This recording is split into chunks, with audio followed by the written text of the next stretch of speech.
और अगली खबर लेते हैं। पीएम मोदी ने कांग्रेस पर जमकर हमला बोला। हरियाणा ने देश का मूड बताया, ये पीएम ने कहा। हरियाणा के ओबीसी बीजेपी के साथ हैं। कांग्रेस मुसलमानों को डराती है, ये पीएम ने कहा। कांग्रेस का फॉर्मूला है बांटो और सत्ता पाओ। कांग्रेस का फॉर्मूला है बांटो और राज करो। क्या कुछ कहा है प्रधानमंत्री ने, आपको सुनवाते हैं।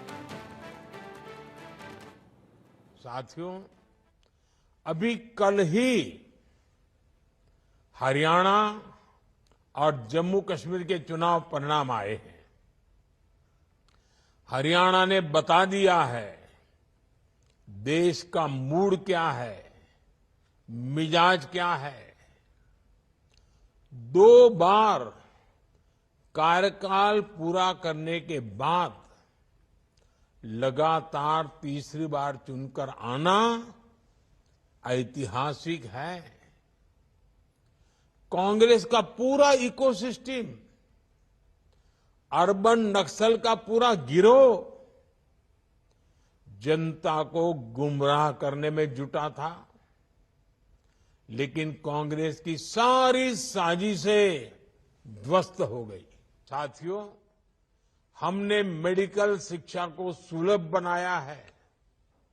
इससे महाराष्ट्र के युवाओं के लिए नए अवसरों के दरवाजे खुल गए हैं।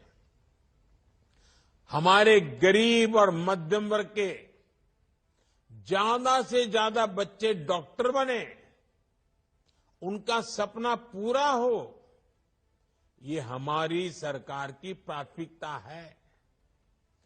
एक समय में इस तरह की पढ़ाई के लिए मातृभाषा में किताबें ना होना भी बड़ी चुनौती थी। हमने महाराष्ट्र के युवाओं के हितों को ध्यान में रखते हुए ये भेदभाव भी खत्म किया है। अब महाराष्ट्र के युवा मराठी भाषा में मेडिकल की पढ़ाई कर पाएंगे। साथियों, मेरा पक्का विश्वास है समाज को तोड़ने की आज जो कोशिश हो रही है, ऐसी हर साजिश को महाराष्ट्र के लोग नाकाम करके रहेंगे।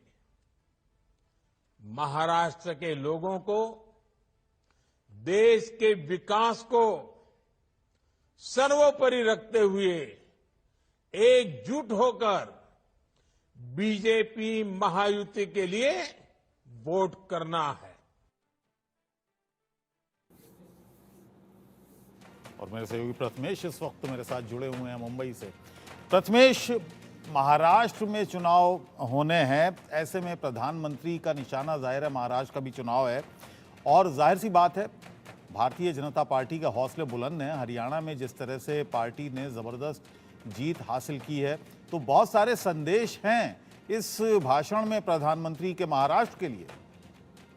बिल्कुल, संदेश तो बहुत ज्यादा है इस वक्त। जिस वक्त प्रधानमंत्री मोदी ने जिस तरीके से भाषण दिया आज, इस भाषण में जाहिर सी बात है जो अब चुनाव महाराष्ट्र में आने वाले और चुनाव का सिलसिला भी इसी भाषण से आप समझ सकते हैं किस तरीके से जो चुनाव का महाराष्ट्र में सिलसिला है वो अभी शुरू हो गया। जिस तरीके से प्रधानमंत्री नरेंद्र मोदी ने कहा कि किस तरीके से हरियाणा में अब इलेक्शन हो गए, तो कहीं ना कहीं बीजेपी की अभी ये भी रणनीति रहेगी कि जिस तरीके से हरियाणा में बीजेपी ने एक अच्छा परफॉर्मेंस दिया है, वैसा ही परफॉर्मेंस अब महाराष्ट्र में करने के जो उनका प्लान है वैसा ही रहेगा। और जिस तरीके से प्राइम मिनिस्टर नरेंद्र मोदी ने, प्रधानमंत्री नरेंद्र मोदी ने जिस तरीके से हरियाणा पर जिस तरीके से बोला कि किस तरीके से हरियाणा में बीजेपी सरकार आ रही है, और वहां पर जिस तरीके से ओबीसी के जो वोट है वो अब इनके साथ है, बीजेपी के साथ है। और कांग्रेस बस एक अभी कांग्रेस को एक करारा पलटवार करते हुए ने कहा है कि किस तरीके से वो समाज तोड़ने का जो काम है वो कांग्रेस कर रही है, और कांग्रेस का फिलहाल अब कोई नहीं है। और वैसा ही अब हमें आज जिस तरीके से प्रधानमंत्री नरेंद्र मोदी ने जिस तरीके से भाषण दिया है उसमें भी उन्होंने वही कहा है कि जिस तरीके से अब हरियाणा में जीत हुई है, उसी तरीके से जो भाजपा है महाराष्ट्र में महायुति की सरकार है उसे जिताइए जिस तरीके से। तो मतलब इसका मतलब साफ समझ सकते हैं कि जो अभी जो महाराष्ट्र में अब जो चुनाव है उसकी जो हलचल है वो अब शुरू हो गई है। जी चलिए, बहुत बहुत शुक्रिया प्रथमेश इस पूरी जानकारी के लिए, धन्यवाद आपका। और एक छोटे से